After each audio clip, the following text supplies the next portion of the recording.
Hello students, I am Akhilesh Mishra, I am physics faculty.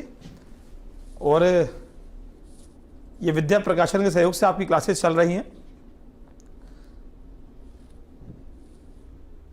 यहाँ हमारा topic चल रहा है इस समय व्यतिकरण। तो कल हमने डिस्कस भी किया था व्यतिकरण के बारे में। सर स्टाइलर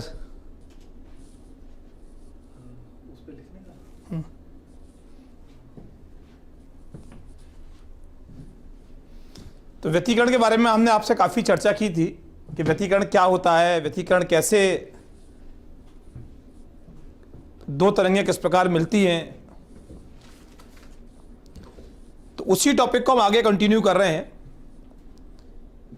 कि हमने बताया था दो तरंगें समान आवृत्ति किसी माध्यम में संचरित होती हैं तो वो किसी बिंदु पर मिलती हैं समान कला में, कहीं मिलती हैं विपरीत कला में। तो जहाँ मिलती हैं समान कला में वहाँ माध्यम के कण का विस्थापन अधिकतम होता है, तीव्रता अधिकतम होती है। और जहाँ मिलती हैं विपरीत कला में वहाँ परिणामी विस्थापन न्यूनतम होता है और तरंग की तीव्रता न्यूनतम होती है। तो तरंग की तीव्रता में जो उतार चढ़ाव है, कहीं ज़्यादा कहीं कम, यही घटना क्या है, व्यतिकरण है। और इसी की हमने आपसे इक्वेशन बताई थी कि I is equal to I1 plus I2 plus 2 under root I1 I2 cos phi, या I is equal to A1 square plus A2 square plus 2A1 A2 cos phi।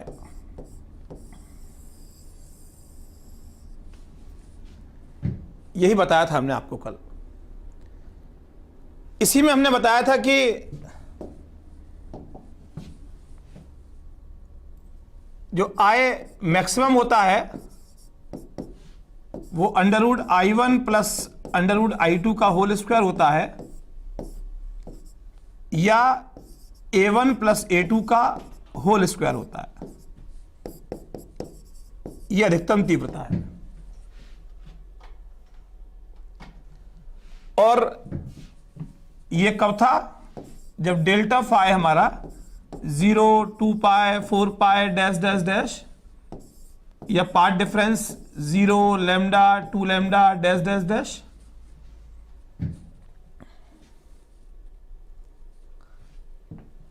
सभी को नमस्कार। और व्यतिकरण बताया था हमने आपको समपोषी व्यतिकरण, जब तीव्रता अधिकतम होती है।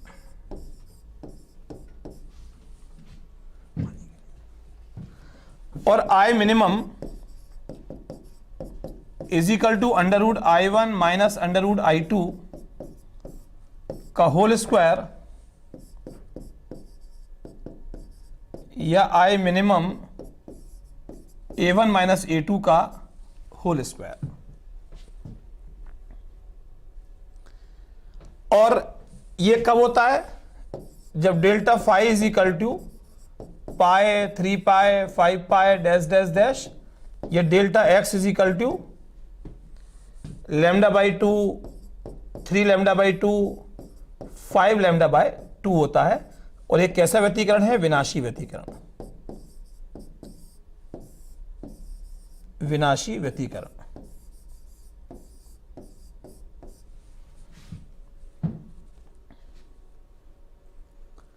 ठीक है, ये हमारा कल डिस्कशन हो चुका था।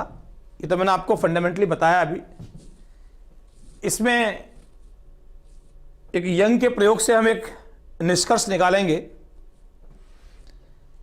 तो देखिए होता क्या है, बेसिकली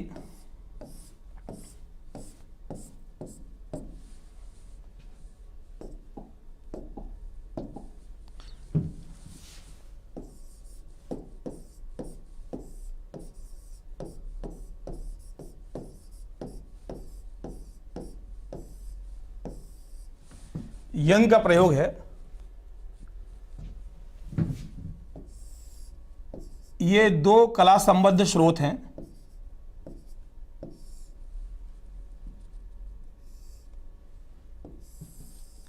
ये पर्दा है, स्क्रीन है, और ये दोनों स्रोत एक ही स्रोत से बनाए गए हैं। ये कैसे हैं? कला संबद्ध स्रोत। इन दोनों कला संबद्ध स्रोतों के बीच की जो दूरी है ये स्मॉल डी है, ये कैपिटल डी है। यहां से वेव पहुंचती है, यहां से वेव पहुंचती है ये और ये इस बिंदु P पर।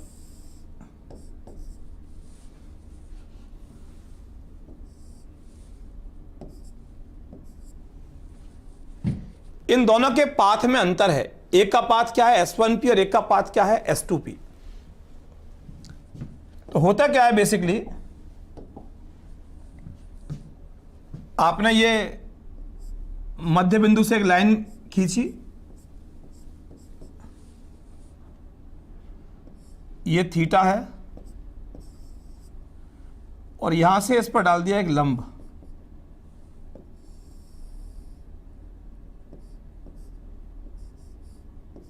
S2A। एक पाथ ये है S1P, एक पाथ है S2P। मैंने यहां से डाल दिया लंब। ये क्या हो गया? इन दोनों किरणों के बीच में पथांतर। ये क्या हो गया? पथांतर। और ये O है, ये दूरी क्या है? X। ये दूरी है X। ये इन दोनों के बीच में पथांतर है S2A। ये एंगल भी बाय ज्योमेट्री कितना होगा? थीटा होगा। इसका भी पूरा लॉजिक है बेटा, लेकिन चलिए अभी समय नहीं है इतना। आप दो ट्रायंगल ले रहे हैं,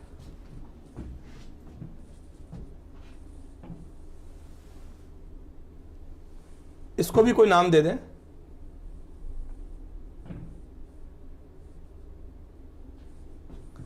इसको नाम दे देते हैं C। In triangle S1 S2A and triangle COP, इन दोनों ट्रायंगल्स में देखें, इसका ये एंगल 90 है, इसका ये एंगल 90 है, इसका ये एंगल थीटा, इसका ये एंगल थीटा। दोनों के दो दो एंगल इक्वल हैं। Angle COP is equal to angle S1A S2, प्रत्येक 90 है, ईच 90 डिग्री। और angle OCP, angle OCP is equal to angle S2 S1A, प्रत्येक थीटा है। यदि किसी ट्रायंगल के दो एंगल इक्वल हैं, गुड इवनिंग बेटा सबको, गुड इवनिंग।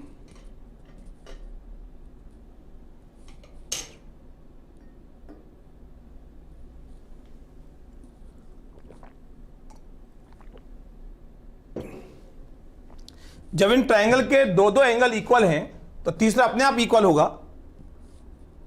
ट्रायंगल कैसे हैं? सिमिलर ट्रायंगल है।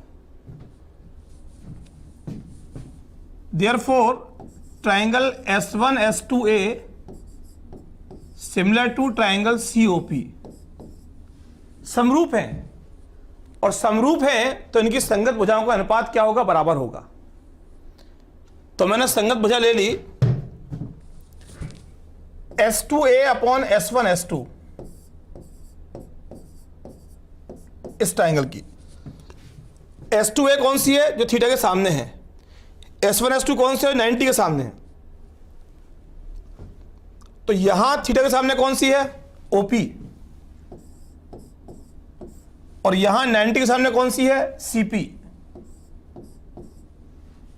और आपको डायग्राम में ही दिख रहा है कि P बहुत दूर है, P नियरली O के बहुत समीप होता है। तो OP नियरली जो CP है वो नियरली क्या होती है? CO होती है। CP is a nearly CO। तो S2A upon S1 S2 is equal to OP upon CO। तो S2A क्या आ गया, पथांतर आ गया।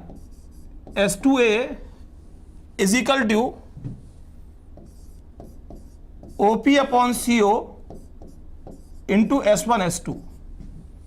यही हमारा पथांतर है। S2A दोनों पथों में अंतर है। OP कितना X, CO कितना capital D, XD upon D। This is the required formula. ये दोनों किरणों के बीच में पथांतर का फॉर्मूला है XD अपॉन D। बस यही फॉर्मूला आपको ध्यान रखना है। जहां जहां ये पथांतर 0 है, लैम्डा है, 2 लैम्डा है, 3 लैम्डा है, संपोषी व्यतिकरण, और जहां जहां ये पथांतर लैम्डा बाई 2 है, 3 लैम्डा बाई 2 है, 5 लैम्डा बाई 2 है, वहां क्या होगा, विनाशी व्यतिकरण। ये बात हमने पहले आपको बताई थी। आज ये पुराने बच्चे कहाँ हैं? यशराज, अंजलि शर्मा, अंजलि मिश्रा, आज सारे एब्सेंट है क्या? चलिए, ये आपको समझ में आ गया। यहां जो पथांतर है वो XD अपॉन D है। इसी का हम यूज करेंगे, इसी फॉर्मूले का हम यूज करेंगे और यहां से निष्कर्ष निकालेंगे। चलिए,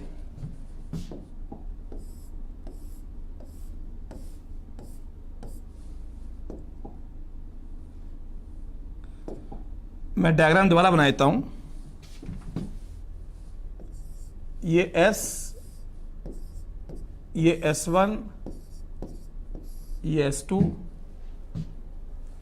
अच्छा, प्रेजेंट हैं। एक अंजलि शर्मा नहीं है जो बिल्कुल रेगुलर थी शुरू से, एक यशराज, हाँ रितेश भी पुराना हो गया, सुनील नायक कभी कभी आते हैं, अंकित यादव पुराने हो गए। चलिए, ये S एक स्रोत है। हाँ, ललिता श्रीवास्तव, ललिता चौधरी, सपना गुप्ता भी पुरानी हो गई हैं अब। चलिए, मैं कहता बच्चे कहाँ हैं आज? मीनू चौधरी भी अभी आना शुरू किया है, शिवांग यादव, हाँ आप भी पुराने हो गए शिवांग जी, जिन्होंने फ़ोन नंबर मांगा था। चलिए, तो आपको ये बात क्लियर हो गई, ये S1 और ये S2 और ये पथांतर है S2A, ये स्मॉल d है, ये कैपिटल D है, और ये C, ये O, ये पॉइंट P है, और ये हमारा X है।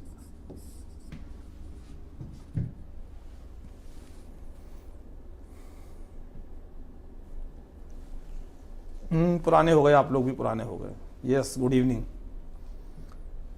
पांडे जी पुराने हो गए। चलिए, आपको यह पता लग गया कि पथांतर का फॉर्मूला, जो S2A हमारा पथांतर है, दोनों तरंगों के पथों में अंतर है, is equal to S2A is equal to delta X। ये कितना आ गया, XD अपॉन D। तो संपोषी व्यतिकरण के लिए क्या होगा? संपोषी व्यतिकरण के लिए, अंकित यादव तुम फिर शुरू हो गए। तो मैं एक बार बोल चुका हूं बेटा, ये आपको यहां कुछ नहीं लिखना।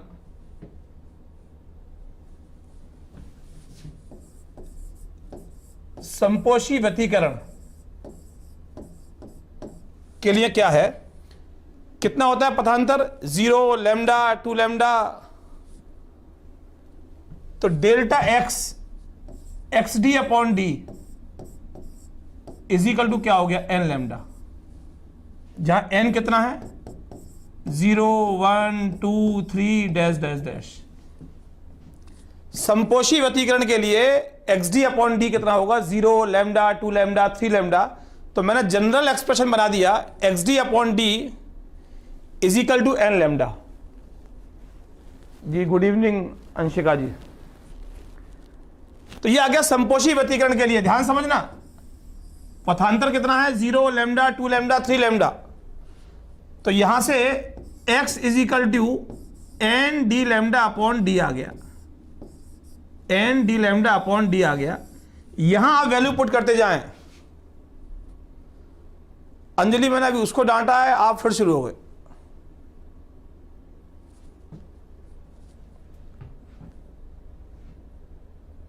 तुम तो समझदार बच्ची हो, बहुत दिन हो गए तुम्हें तो आते आते। तो संपोषी व्यतिकरण देखिए, x को आपने n की वैल्यूज पुट करी तो कहां कहां होगा। n को 0 पुट किया तो x क्या आ गया 0, n को 1 पुट किया क्या आ गया D lambda upon D, 2 put किया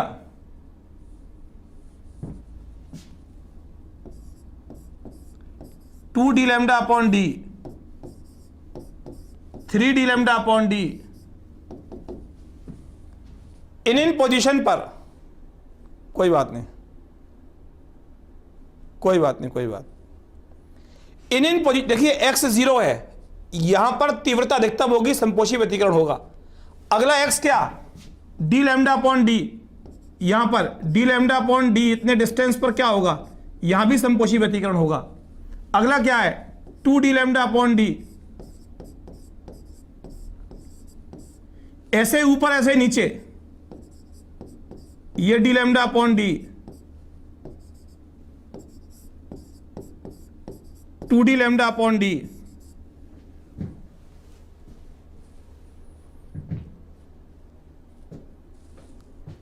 इन दूरियों पर यहां से यहां तीव्रता अधिकतम x की दूरी है डी लैम्डा अपॉन डी पर, पहला अधिकतम फर्स्ट मैक्सिमा, इस पर सेकंड मैक्सिमा, इस पर थर्ड मैक्सिमा, ऐसे ऊपर ऐसे ही नीचे। तीव्रता क्या होती है, अधिकतम होती है। मीनू चौधरी बेटा बंद कर दो, ये बंद कर दो, बंद कर दो बेटा। नमस्कार मुबारक अली जी।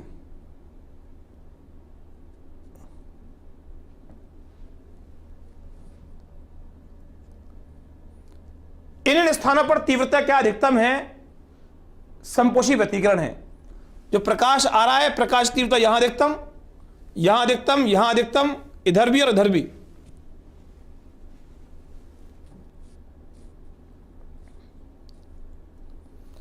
संजय बेटा अभी आए हो आप, मैंने पूरा पढ़ा दिया, इसका रिकॉर्डेड देख लेना।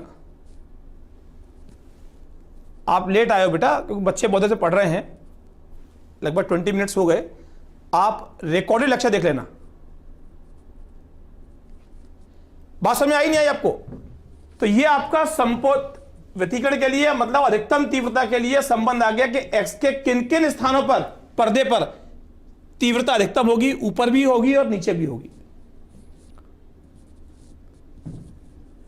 उच्चिष्ट और निम्निष्ठ मिलेंगे, जहां तीव्रता अधिकतम है वो उच्चिष्ट, जहां तीव्रता न्यूनतम है वहां निम्निष्ठ। आपसे पूछेगा तीसरा उच्चिष्ट और 7वां उच्चिष्ट के बीच में दूरी क्या है।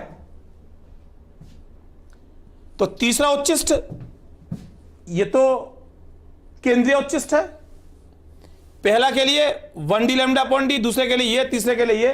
तो तीसरा उच्चिष्ट कहां मिलेगा, यहां से 3 डी लैम्डा अपॉन डी, और 7वां कहां मिलेगा 7 डी लैम्डा अपॉन डी। उनका अंतर निकाल लो। वो कह रहा है तृतीय उच्चिष्ट और सप्तम उच्चिष्ट, तीसरा उच्चिष्ट और 7वां उच्चिष्ट। तो 7वां क्या आएगा 7 डी लैम्डा अपॉन डी पर आएगा, तीसरा क्या आएगा 3 लैम्डा अपॉन डी पे। उनके बीच का अंतर निकाल लो। या ये द्वितीय उच्चिष्ट, ये भी द्वितीय, इनके बीच की दूरी, तो ये 2 डी लैम्डा अपॉन डी है, ये 2 डी लैम्डा अपॉन डी है, तो कितना आ गया 4 डी लैम्डा अपॉन डी। भाई मुन्ना कुमार, तुम वैसे से मुन्ना कुमार मानेगा नहीं, ये तो मानेगा ही नहीं। इसका ये हो जाएगा, ये ब्लॉक हो जाएगा ना, नहीं मानेगा। ये तो कल मान गया था, ये फिर दोबारा उसी पे आ गया।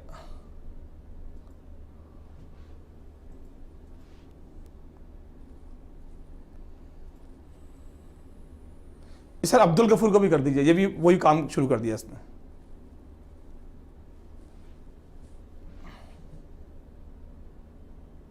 अब्दुल गफूर जी आपको विदा कर रहे हैं यहां से। आप भी और मुन्ना कुमार जी आपस में बात करते रहो, अपने नंबर एक्सचेंज कर लो आपस में। कुछ नहीं किया मुन्ना कुमार जी, आपने कुछ नहीं किया। बात समझ में आई। अब है विनाशी के लिए,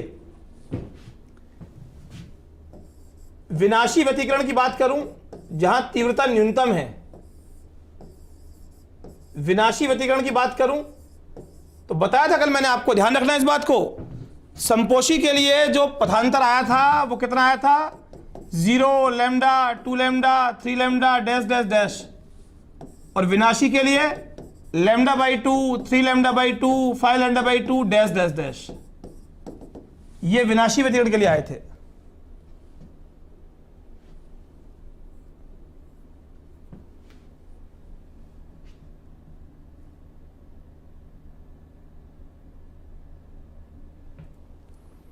कर दिया बेटा, चिंता ना करो आप। विनाशी व्यतिकरण के लिए जो पथांतर है xd/d, पथों में अंतर है, वो कितना है, λ/2, 3 λ/2। तो इसका फॉर्मूला बना लेते हैं, 2m + 1 λ/2। या एक काम करते हैं, सुनिए, दूसरा बनाते हैं।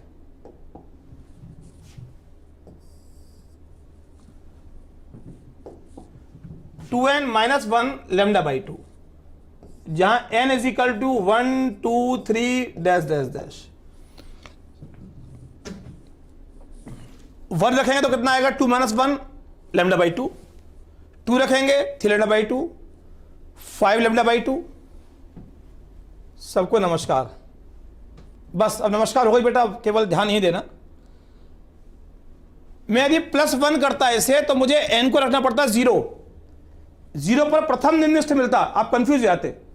यहां भी n को 1 2 3 रखेंगे, पहला 1 पर, ये तो केंद्रीय है 0 वाला, तो 1 पर पहला उच्चिष्ट, 2 पर दूसरा उच्चिष्ट, तीसरा उच्चिष्ट, और यहां 1 पर पहला निम्नस्थ, दूसरा निम्नस्थ, तीसरा निम्नस्थ। तो x = कितना आ गया बच्चों, 2n - 1 dλ/2d। 2n - 1 dλ/2d। अरे thank you, I love my India. नमस्कार प्रियांशु जी। बात समझ आ गया, दोनों की कंडीशन आ गई। n को रखते जाओ 1 2 3, n को 1 2 3 रखते जाओ, तो पहला निम्नस्थ कहां मिलेगा आपको, ये तो 1 हो गया, dλ/2d पर। अगला क्या मिलेगा, 3 dλ/2d पर। अगला कहां मिलेगा, 5 dλ/2d पर।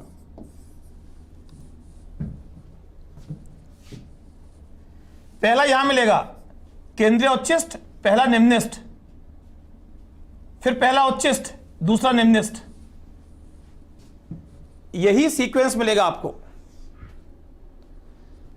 अब यदि ठीक से आपको ये दोनों बातें पता हैं, ठीक से पता है दोनों बातें, तो फिर आप आराम से कैसा भी न्यूमेरिकल हो आप इसको सॉल्व कर सकते हैं। कैसा भी न्यूमेरिकल हो, यह पता हो कि उच्चिष्ट कहां पर है, निम्नस्थ कहां पर है, किन किन स्थिति पर उच्चिष्ट है, कहां का निम्नस्थ है, बस।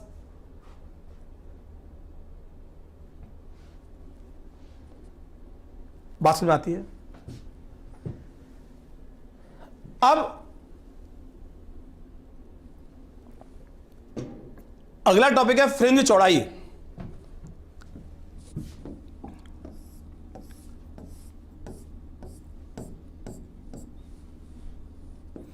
बेटा इतना टाइम नहीं है, क्लास 2 तारीख तक है। आज क्या हो रहा है, 26, कल संडे है, 28, 29, 30, 31, 1 और 2, 6 दिन है। अब जितना मैक्सिमम हो सकता है उतना कोशिश कर रहे हैं, एटलीस्ट थ्योरी का मैक्सिमम पार्ट कवर हो जाए, जो मेन थ्योरी है आपकी। अब आता है फ्रिंज चौड़ाई।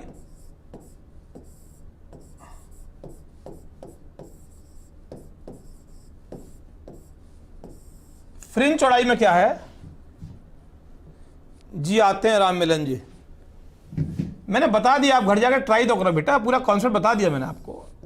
वैल्यूज थोड़ा दिमाग लगाओगे हो जाएंगे।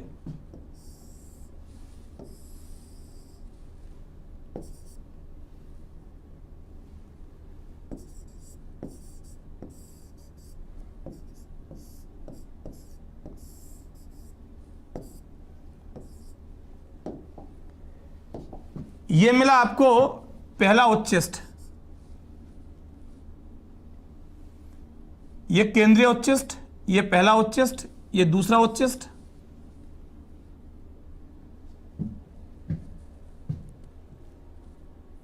नहीं शिवांग जी फिर नहीं आएंगे, तभी तो कहता हूं 6-7 दिन और लुफ्त ले लो। तो देखिए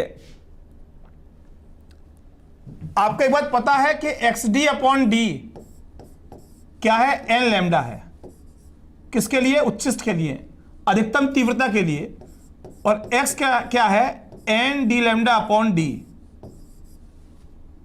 तो दो लगातार उच्चिष्ट, भाई ये प्रथम उच्चिष्ट है,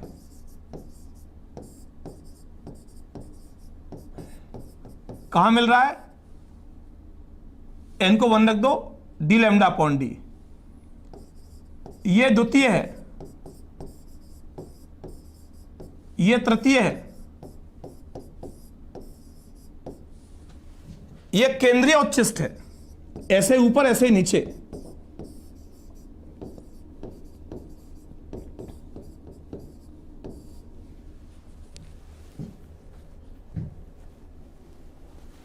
हाँ वो दीप्त अदीप्त यही है बेटा रितेश, यही है। जहां तीव्रता अधिकतम है वहां दीप्त फ्रिंज, और जहां तीव्रता न्यूनतम है या लगभग शून्य है वो अदीप्त फ्रिंज। नहीं अनूप भाई, तो इसके और इसके बीच का डिस्टेंस फ्रिंज चौड़ाई, इसके और इसके बीच का डिस्टेंस फ्रिंज चौड़ाई, इसके इसके बीच डिस्टेंस फ्रिंज चौड़ाई, दो लगातार फ्रिंजों के बीच। अरे सोहेब राजपूत गढ़मुक्तेश्वर नमस्कार, तुम यहां क्या करने आते हो? देखो प्रियांशु कितना हो सकता है। तो दो लगातार उच्चिष्ट या दो लगातार निम्निष्ठ के बीच की दूरी क्या होती है, फ्रिंज चौड़ाई होती है। तो NV फ्रिंज क्या मिलेगी आपको, ND λ/D, और उससे अगली n+1, ये दूसरी तो ये तीसरी, तो n+1 D λ/D, दो लगातार दीप्त फ्रिंजों के बीच की दूरी। नहीं पूजा जी सारा काम हो चुका, काफी काम आपका हो चुका होगा। गुड इवनिंग सौरभ पाल, रितेश श्रीवास्तव, कंफ्यूजन था सर, अभी भी है सर, इसका पढ़ा नहीं जा रहा मैसेज, ये वो बीच में वो आ रहा है। अच्छा सोहेब राजपूत छोटे भाई हो आप। चलिए इनके बीच की दूरी क्या है, फ्रिंज चौड़ाई, और फ्रिंज चौड़ाई को रिप्रेजेंट करते हैं किससे, बीटा से। तो बीटा कितना आ गया, xn+1 - xn। तो बीटा हो गया बच्चों n+1 D λ/D -n D λ/D। तो बीटा हो गया D λ/D, आपने कॉमन लिया, n+1 - n, तो फ्रिंज चौड़ाई कितना आ गया आपका, beta = D λ/D।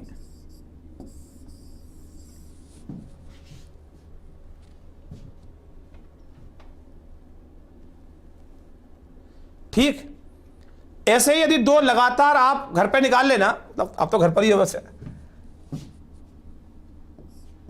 D λ/D वहां कितना आया था, 2n - 1 λ/2।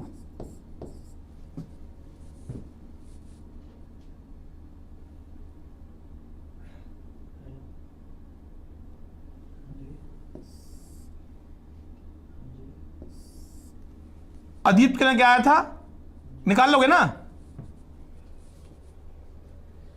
D बेटा स्मॉल d इनके बीच का डिस्टेंस, कैपिटल D ये डिस्टेंस, x ये दूरी है, आप निकाल लेना अपने आप। दो निम्निष्ठों के बीच की दूरी, ये प्रथम निम्निष्ठ, ये द्वितीय, ये तृतीय, ये चतुर्थ, दो लगातार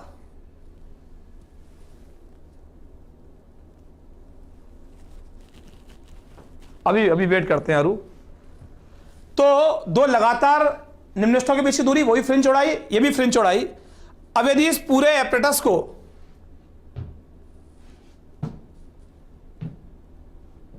okay,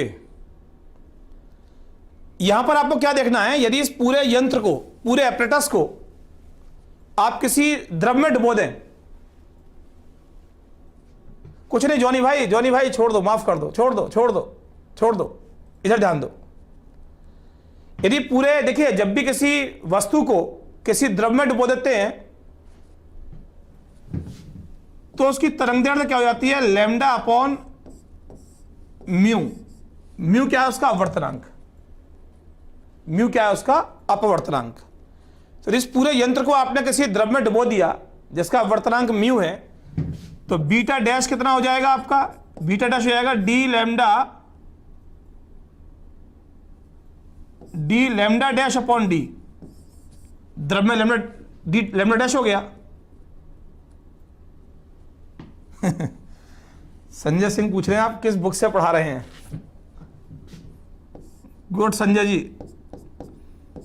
D upon D, lambda dash कितना आ गया, लैम्डा अपॉन म्यू, और डी लैम्डा अपॉन डी क्या है आपका, बीटा। तो बीटा डैश कितना आ गया, बीटा अपॉन म्यू। आपसे पूछ सकता है कि यदि किसी, जो यंग का ये प्रयोग है, इसको किसी द्रव में डुबो दें, यदि वायु में उसकी फ्रिंज चौड़ाई 2 सेंटीमीटर है तो द्रव में उसकी फ्रिंज चौड़ाई क्या होगी, और आपको उस द्रव का म्यू दिया होगा।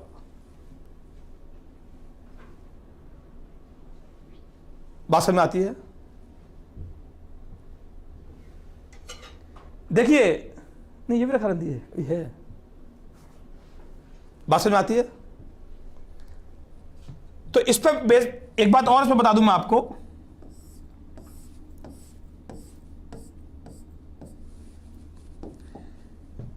यहां यदि आप तीव्रता देखेंगे, ग्राफ देखेंगे तीव्रता में,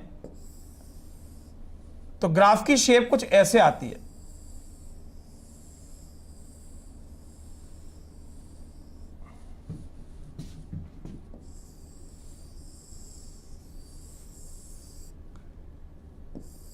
यह केंद्रीय उच्चिष्ट है, यह कहां आएगा, देखिए आप वहीं से कंपेयर करना। बीटा बेटा फ्रिंज चौड़ाई पूरा लिखा तो है पूरा सामने, ऐसी बात मत पूछा करो यार।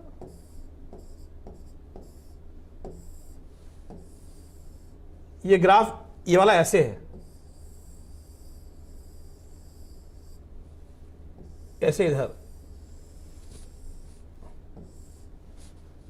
ये उच्चिष्ट, ये निम्निष्ठ, और आपको याद हो गया होगा x d upon d, n lambda किसके लिए, उच्चिष्ट के लिए, और x d upon d 2n - 1 lambda by 2 किसके लिए, निम्निष्ठ के लिए। तो उच्चिष्ट के लिए एक्स कितना आता है, n D lambda upon d, ये सबको याद हो गया होगा, कई बार बता दिया मैंने। और निम्निष्ठ के लिए कितना आता है, x 2n - 1 D lambda upon 2d। n को 0 पुट करते हैं तो केंद्रीय उच्चिष्ट, n को 0 पुट करते हैं तो केंद्रीय उच्चिष्ट, फिर क्या आएगा, पहला उच्चिष्ट कहां पे आएगा, 1 रख दो, डी लैम्डा अपॉन डी, उच्चिष्ट तो आ रहा है, ये तीव्रता अधिकतम है। दूसरा उच्चिष्ट 2 रख दो, 2 डी लैम्डा अपॉन डी। यहां ये केंद्रीय उच्चिष्ट, ये पहला उच्चिष्ट, डी लैम्डा अपॉन डी। यहां 2 डी लैम्डा अपॉन डी, इधर प्लस ले लो, उधर माइनस ले लो। और निम्निष्ठ के लिए पहला निम्निष्ठ कब आएगा, जब n को आपने 1 रखा, तो क्या आएगा, D lambda upon 2d, D lambda upon 2d। द्वितीय निम्निष्ठ 3 डी लैम्डा अपॉन 2d। ऐसे यहां पहला निम्निष्ठ रख के देखो, n को 1 यहां पर, क्या आएगा, डी लैम्डा अपॉन 2d। दूसरा निम्निष्ठ 3 लैम्डा अपॉन 2d। सारी कंडीशन आ गई, केंद्रीय उच्चिष्ट, फिर प्रथम निम्निष्ठ, प्रथम उच्चिष्ठ, द्वितीय निम्निष्ठ, ऐसे आगे बढ़ते जा रहे हैं। वही चीज यहां पर है बच्चों। यह क्या है,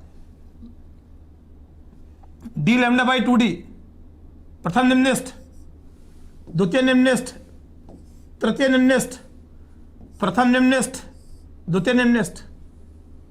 तो वही सारी चीज यहां पर आ रही है। ये फिर आगे वैसे अब्दुल गफूर ये मानेगा नहीं लड़का, ये औरों को डिस्टर्ब करेगा। क्या करोगे अब्दुल गफूर जीवन में इस तरह से करके?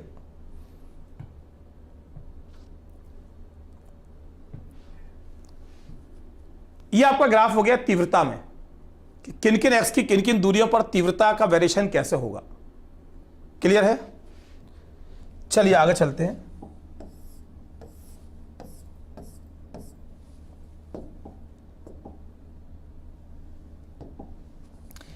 देखिए यहां भी न्यूमेरिकल पूछ लेते हैं।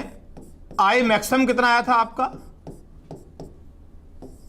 a1 प्लस a2 का होल स्क्वायर समपोषी व्यतिकरण में, और आई मिनिमम कितना आया था?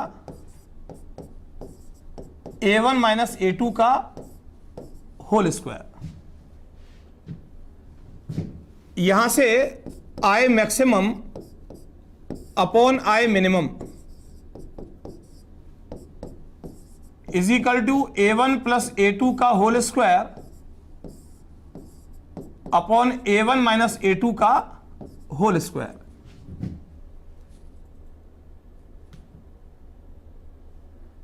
कर दिया पल्लवी जी। गुड इवनिंग अंजलि मिश्रा, कहाँ तुम आज बहुत लेट आई हो? क्लास ओवर होने वाली है। लेट नहीं, महा लेट हो गई, टाइम ही क्या बचा है। तो देखिए आई maximum upon I minimum, divide कर दो इसको a2 से, इसको भी a2 से, तो कितना आ गया? a1 upon a2 plus 1 whole square, a1 upon a2 minus 1 whole square,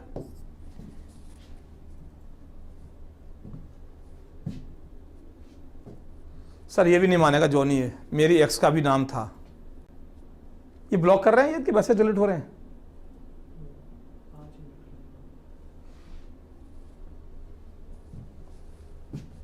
तो a1 अपॉन a2 का रेशियो पूछ लेगा। यदि इसको मैं r मानता हूं, इसको मान लिया r, तो i maximum upon i minimum is equal to r plus 1 whole square upon r minus 1 whole square.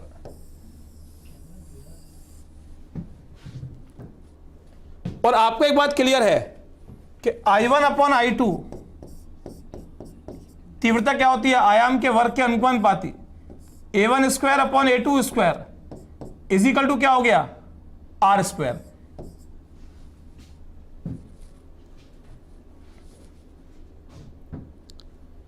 इस पर बेस्ड आपको न्यूमेरिकल मिल सकता है। और यदि इसकी चौड़ाई जो स्रोत है, कला संबद्ध स्रोत, इसकी चौड़ाई W1 है और इसकी चौड़ाई W2 है, तो I1 upon I2 is equal to W1 upon W2 is equal to A1 square upon A2 square is equal to R square. इसको ध्यान से समझना, इस पर क्वेश्चन आपसे अच्छा न्यूमेरिकल सिंपल ही आता है, आपसे पूछ सकता है।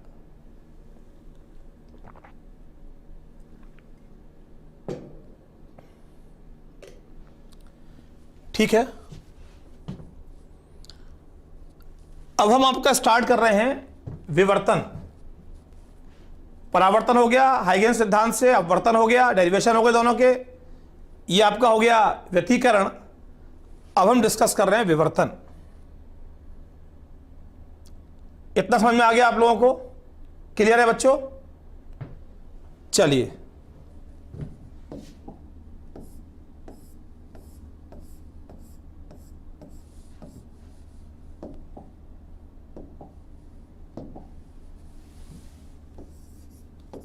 अब टॉपिक है विवर्तन,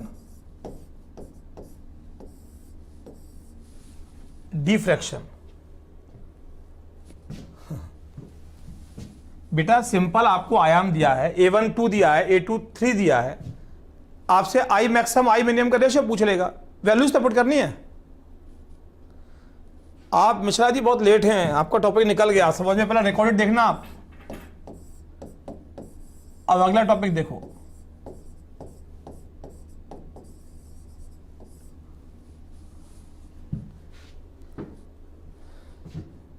देखिए होता क्या है, व्यतिकरण को आप एक्सपेरिमेंटली भी दे सकते हैं।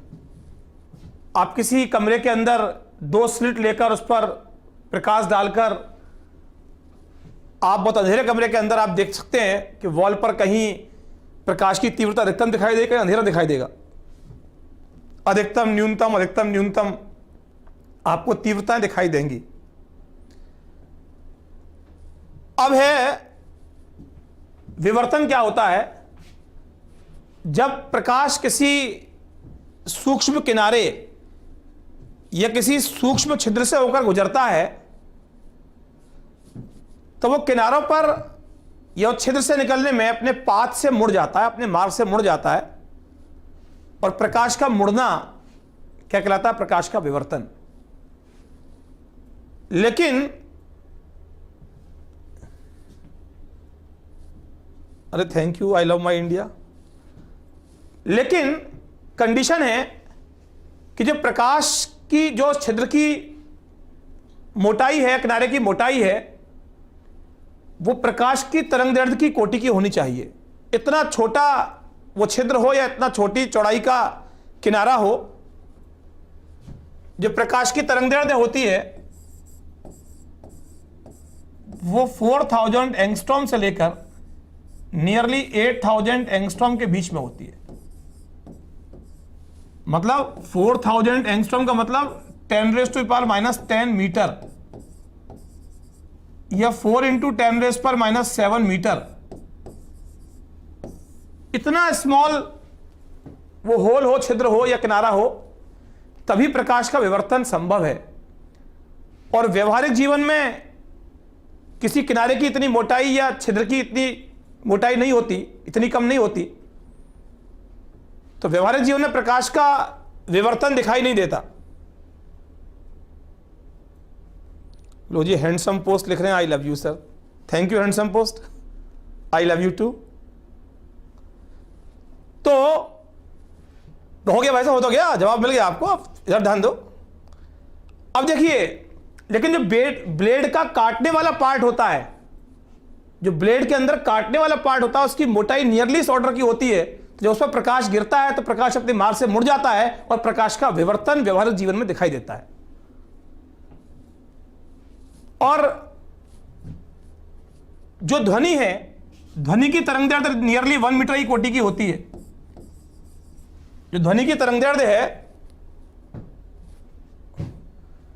वो लगभग 1 मीटर की कोटि की होती है, और किसी किनारे की मोटाई या चौड़ाई इतनी हो सकती है। तो ध्वनि का विवर्तन हमें व्यवहारिक जीवन में दिखाई देता है। यदि आप किसी बंद कमरे में बैठे हैं, बाहर कोई डीजे चल रहा है या कोई बैंड बज रहा है, तो किनारों से मुड़मुड़कर जो ध्वनि है हमारे कानों तक पहुंच जाती है। तो जो ध्वनि आ रही है हमारे पास, वो ध्वनि के विवर्तन के कारण ही आ रही है। यह होता है प्रकाश का और ध्वनि का विवर्तन।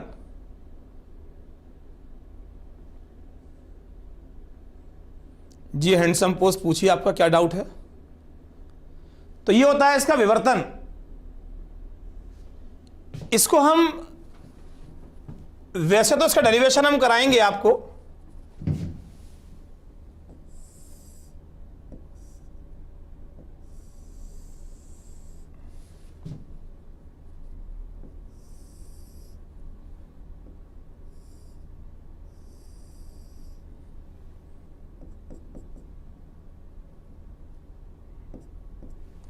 यहां से प्रकाश आ रहा है,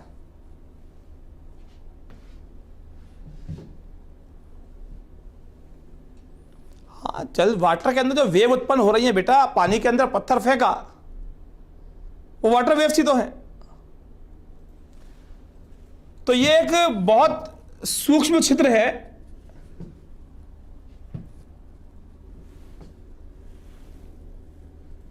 लो जी, अभी नहीं पता पाई दिवस कब मनाया जाता है, पता नहीं जी, मुझे नहीं पता पाई दिवस कब मनाया जाता है। गूगल देवता वो हेल्प करेंगे आपकी। तो देखिए है क्या बेसिकली,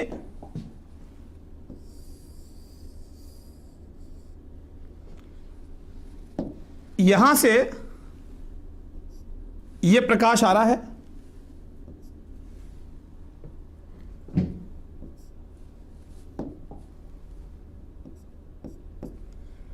और इसकी चौड़ाई बहुत कम है, डी है, सिंगल स्लिट है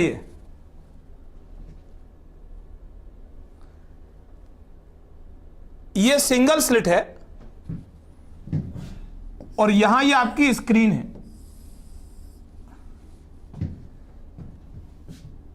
यहां से प्रकाश आ रहा है, ये आपने एक लेंस लगा दिया, एक उत्तल लेंस लगा दिया, ठीक। अब यहां से प्रकाश किरण गई, ये प्रकाश किरण गई, ये प्रकाश किरण गई, और ये जो पर्दा है इसके फोकस पर है।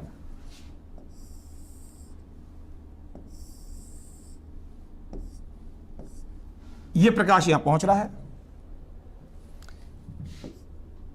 ये प्रकाश भी यहां पहुंच रहा है।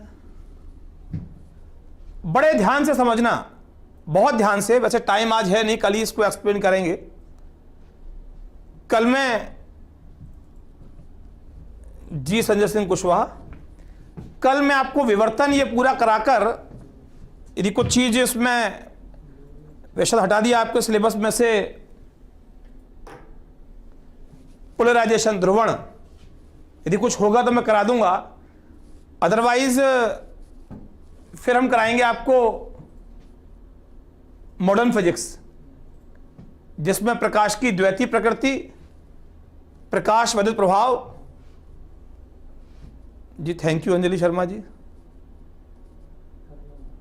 अरे प्रियांशु भैया माफ कर दो, उसने जवाब दे दिया, माफ कर दो उसे, तो पता लग गया ना। तुम लोगों से हद है यार, रोज समझाना पड़ता है एक जरा सी बात को।